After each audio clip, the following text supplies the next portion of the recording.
So, so the night before, your brother leaves a message on this ex-girlfriend's voicemail. And Yeah. it's not a threatening message. It's a normal message. It was kind of a pleasant message. I think that's fair to say. Hey, I just wanted to catch up with you. I just wanted to see how you were doing. It's been a while, right? Yeah. Pretty normal message, right? Do I have that right?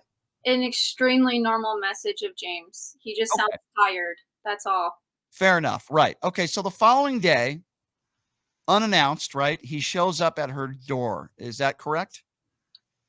I don't fully know because there wasn't a thorough investigation, but she did text him back after the voicemail. Do you know what she said? She said, "What's up?" And that's all that the Shelby County Sheriff's Office gave us. They did not give us Mhm. any other records because there wasn't a full investigation on what happened to James. Okay, we'll get to that. I don't know why there wasn't a full investigation because your brother was shot and killed. That doesn't make any sense to me. All right, let's get to the actual incident, which I would imagine is not easy for you to talk about. But for our listeners, he rings the doorbell, Mhm. trying to speak to his ex girlfriend for whatever reason. Mhm. And then the father says something along the lines of, "No, you can't get in here. Get off our porch," something along those lines. Somebody says they have a gun. And at that moment, he kind of pushes the door and he's trying to get in. Do I have that right? You do, but the full video is not out there. James was there well before that happened. He was there completely calm ringing the doorbell, and they were Right. speaking to him through the doorbell as well. They were. Okay, do you know what was said that we don't know about? Were there any threats or anything along those lines? See, there's where it gets a little weird because there are certain parts that are muted on the ring video that the Shelby County Sheriff's Office gave us, and it's pretty convenient where it was muted. Okay, well that's a little bizarre as well. And then obviously there's a moment where your brother is pushing the door in, and that's where the law, or at least a lot of people that are talking about the law say, well, that's where you have the right to use deadly force. Now, I don't agree with that law, but then he shot, from what I understand, 2 times in the shoulder. And then do I have this right? He turns his body and he's shot in the back. Is that correct? So initially, he shoots the shoulder that was touching the door. James turns around. He shoots him on the backside of his other shoulder, I believe, Mhm. and then in his back. That's But another question that I would add. Why would you shoot somebody in the back when you clearly see that they're leaving? They're not. I don't understand that either. Right? yeah, That doesn't make sense. And then obviously, the shot that took his life ultimately was one in the back. I believe it went through his chest and he bled to death. The thing that this whole thing is very difficult to watch. I can't imagine how difficult it is for you and your family to watch. But as I'm watching this and I see him, he falls to the ground about 10 feet away in the driveway. And then I see the neighbors show up. Nobody's assisting him. Nobody's helping him. He's literally taking his last breaths, and he was alive for another 5 or 6 minutes. Now, listen, I don't know. Even if the ambulance was there right after, I don't know if they would have been able to save him. Maybe. But I don't understand how nobody is trying to help him. He's clearly not a threat, definitely not a threat at that point. What do you make of these neighbors and even the people that were in the home doing nothing to help your brother as he's dying, lying there? so what I can say about the neighbors is I have been in a similar situation, unfortunately. I watched a man shoot himself and commit suicide earlier this year. And I was the one to call authorities and get emergency services there. And then I was so lucky as to have an EMS right next door. So I had her come and help. Mm-hmm. So being someone that has been in shock, I can completely understand the neighbors. Now, was it upsetting to see? Absolutely. It was absolutely upsetting to see. But I do have some sympathy for the neighbors simply just because of the fact that if you have never experienced something like this, it Right. is so hard to process. Yeah, I'm sorry you had to go through that as well. I understand what you're saying, and that certainly makes sense to me.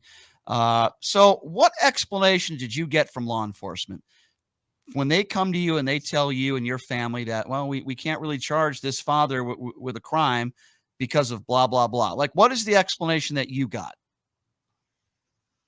That is a very loaded question. So we were not given a full investigation. They told us they came to my mother's house. They told us that James had been shot and killed. Um, But they only spent 2 hours at the crime scene, and then after that, it was rushed 4 days to the grand jury, and we were left in the dark. Why do you think that is? Why did they leave you in the dark? I truly don't know, but I do know that there is an extreme bias because Allison Ducrow worked for the Shelby County Sheriff's Office as a dispatcher, and her Mhm. father, Mitch, Mr. Ducrow, is friends with the Sheriff Jim Fry at Shelby County Sheriff's. He So you is think a Shelby County Sheriff. so you think maybe some personal relationships and affiliations with the police department may have biased this investigation then. Is that a fair assumption? I think it's a pretty fair assumption. Okay, let's talk a little bit about your brother because I think this is important. Has your brother ever been in trouble with the law before, to your knowledge? Absolutely not. Never had any interactions with police, never had any issues in school, nothing at all. No issues whatsoever. Were there, and that's important. And the reason, you know why I'm asking that, because if someone has a perpetuity for violence, then you say to yourself, okay, then that could change maybe the motive of him trying to get in that home. So he's never been in trouble with the law before. To your knowledge, he's never had any domestic dispute with his ex-girlfriend. Is that also fair to say? Very fair to say, never. Do you believe while he is trying to get through that door that there would have been some sort of physical altercation? I truly don't think so, but I also was not there. Mm-hmm. There was not, there we were left with being in the dark for a lot of this whole situation. But I do not think there would be any sort of physical altercation from James. No. Do you find it bizarre? And I know everybody grieves differently and everybody but do you find it a little weird? Because I'm looking at the video of the ex-girlfriend and the father that just killed somebody. They looked pretty calm to me. And this was like what, 15, 20 minutes, half an hour after the shooting. I just found that to be a little bit bizarre. And then some people come up with the reasonable case, which is maybe the father had a problem with your brother. Maybe they had issues, and that would be intent. Do you know anything about that? I have no idea why he would have any sort of issues with James. James has been friends with his daughter for many years. James has been nothing but supportive of her, and I Mhm. have several conversations to prove that. So Mhm. if he did have some sort of issue with James, we have no idea what it could have possibly been. In that moment, when he's trying to, push the door in, which obviously I think we all could agree was a mistake. I'm not saying your brother in any way, shape, or form deserved to die or be shot or anything like that. That's not what I'm insinuating. But I think we all could agree that that was his biggest mistake, right? Can we agree on that? Yeah. So in that moment, and listen, he's 22 years old. I was talking to a friend of mine yesterday about this case, and I said, listen, when I was 20, 21 years old and I broke up with my ex-girlfriend, you're emotional. Maybe you do things you wouldn't normally do.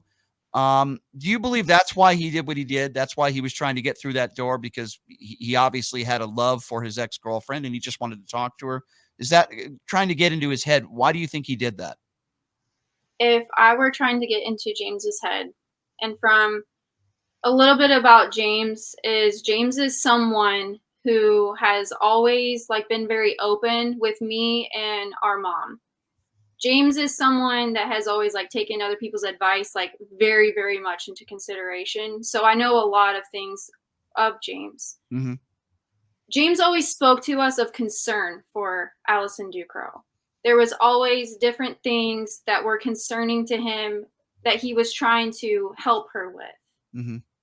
And given the history of the home and given what we have heard about Allison from James and the screams inside of the house prior to him touching the door, I think there was a different intention.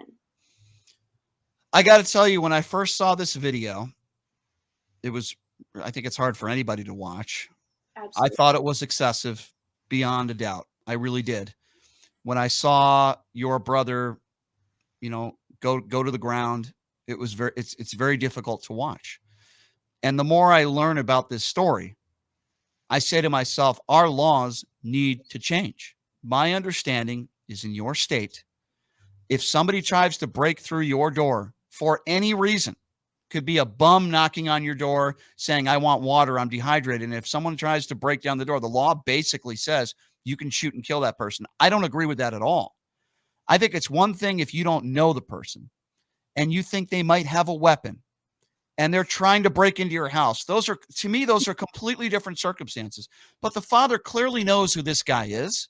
They have a history. Like you said, Yeah. he's been friends with his daughter since they were 8 years old. Yeah. That's the thing that is mind-boggling to me. This isn't a stranger. You see what I'm saying, Jessica? If this is a complete stranger, of course you're going to be scared for your life, right? You don't know what's going on.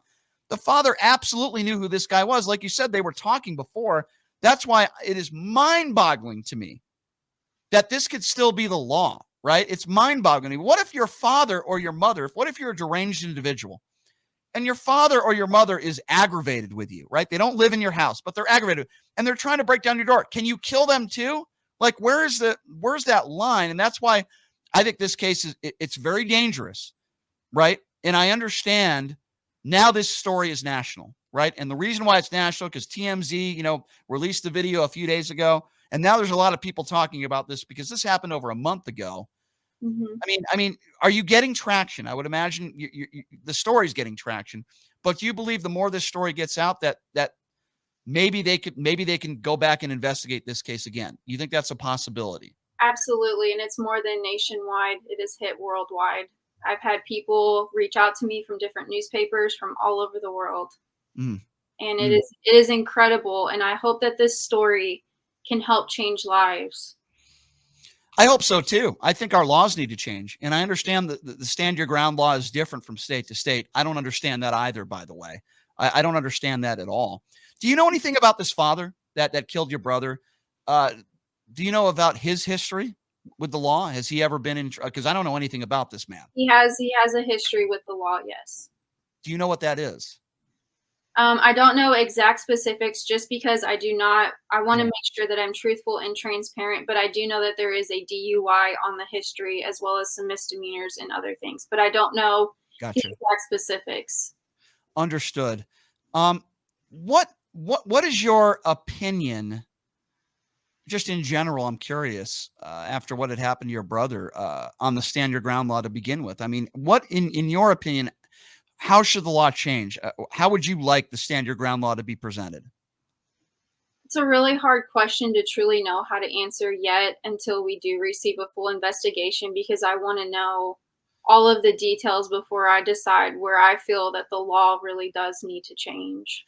Here's the part that I don't even know how your family can deal with this. You have your brother, his whole life ahead of him. He's dead, right? And you have a police department that says they haven't done a full investigation. And I'm laughing because to me that is so ridiculous. If somebody dies in a car accident, there's always going to be a full investigation, right?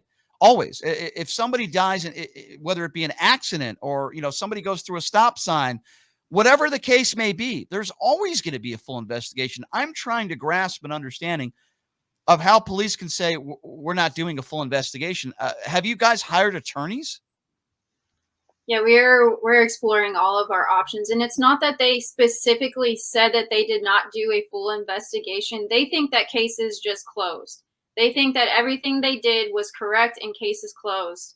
They are quoted on NBC saying the law is the law. Hmm. Well, I understand what the law says, but I also understand that there are extenuating circumstances. What I've heard from some attorneys that have told me the second you try to break down that door, it doesn't matter what the personal relationship is. It doesn't matter whether your brother had a weapon on him or not. The second you try to break into a home that is not yours in Ohio, the law states you're allowed to defend yourself. You're allowed to fire a weapon. I mean, that's my understanding of what the law is. And I'm not saying I agree with it. I don't. I feel horrible for your family. I feel horrible for your brother. He didn't deserve to die. Did he make a mistake? Sure. Doesn't mean he deserved to die for it. Maybe a misdemeanor, maybe a citation for trying, to me. But that's the part of this law that is confusing to me and that I really just don't understand to it. So moving forward, what do you want people to do, Jessica? What can people do to help you and your family? I want to share James's story. I want to put together the pieces and help James's story be shared. I want his life to impact other lives and to help change so that this does not happen to someone else's baby brother or someone else's mother, anybody. It could be anybody that this could happen to. Sure. And it is quite literally a living nightmare. So I Mhm. think that if we can share his story and get justice for James Rail, it'll be justice for far more people as well. I appreciate that. Before I let you go, Jessica, and I really do appreciate you coming on. I know this has to be just horrible for you and your family what you're going through. Can you tell me a little bit about your brother for people that didn't know him? How do you want your brother to be remembered? Absolutely. Um, that's probably the easiest thing you could ask me. Mhm. My brother, James Rail, was absolutely amazing. Of course, in my eyes, because he was the one that I begged for from my mom and dad. But James was always kind. He was the most sensitive one of us as well, where, if he got upset, he cried and he was quiet. He never ever, hardly ever got mad at me for anything. He is someone to always reach out to his friends. That was like one of the biggest things that we saw through and through all of his services was he is someone to text you at 9:15 a.m. on a Wednesday and be like, "Hey man, how are you doing? I love you. I hope you're doing okay." I mean, James, that is like the one thing I miss the most is I don't have that person there for me anymore. Mhm. And he was very goofy. I mean, just really a good person that really tried to uplift people Yeah. no matter what it took. He was just trying to be there for them. Well, it sounds to me that your brother was a really good dude and he did all the right things in his life and he certainly didn't deserve this. Listen, I'm on the side of you guys and your family. I'm on the side. And if there's anything else that I can do to help you and your family, please let me know. I appreciate you coming on. I think we got to change some of the laws in this country when it comes to a lot of things, particularly the stand your ground law, Jessica. And we'll keep this story going. I'll continue to talk about it. I hope they do a full investigation. And I think if you get enough public pressure on them, they will. Jessica, thank you so much for joining us. I really do appreciate your time, and I wish you and your family the best. Thank you so much.